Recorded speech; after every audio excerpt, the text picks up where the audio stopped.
Señora Bellón saía da súa casa cun abrigo enorme. Levaba algo agochado, pero non daba moi visto o que era, pois en canto salía por a porta, liscaba rúa abaixo a toda presa.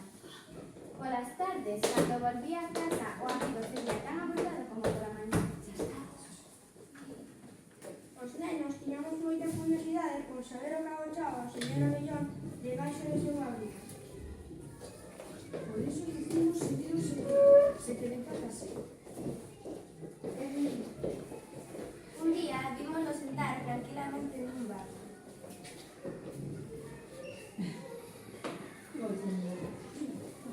O seu abrigo non paraba de moverse. E de cando en vez, o señor Abellón viña e facía cuac cuac de ou non sería o señor Abellón? Outro día vimos que medrara moitísimo. Noutra ocasión vimos caer unhas boliñas por debaixo da abrigo. Tamén vimos sair unhas pingueiras que formaron un charco no chan. Moi intrigados seguímolo ata a súa casa. Un momento.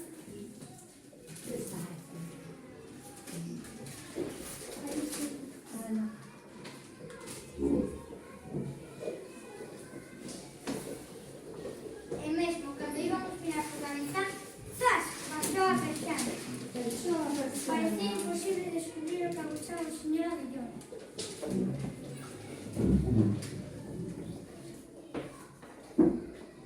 Unha tarde aconteceu algo increíble. Un animal luengo e verde saltou do seu abrigo e foi caer ao río.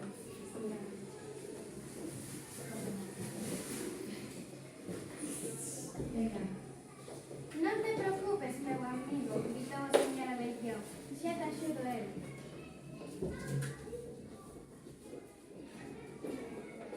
Meu amigo era difícil creer que un cocodrilo fose amigo de ninguén, pero alá fomos axudar a señora Bellón a sacarlo do río. Non foi doado porque pesaba moitísimo. Entre todos levamos a casa e cando chegamos o señor Abellón sacou o abrigo e... Descubrimos os seus segredos, son o director do zoolóxico. E como non me gusta deixar os meus amigos sós pola noite, veñen subir comigo a casa. Queredes pasar?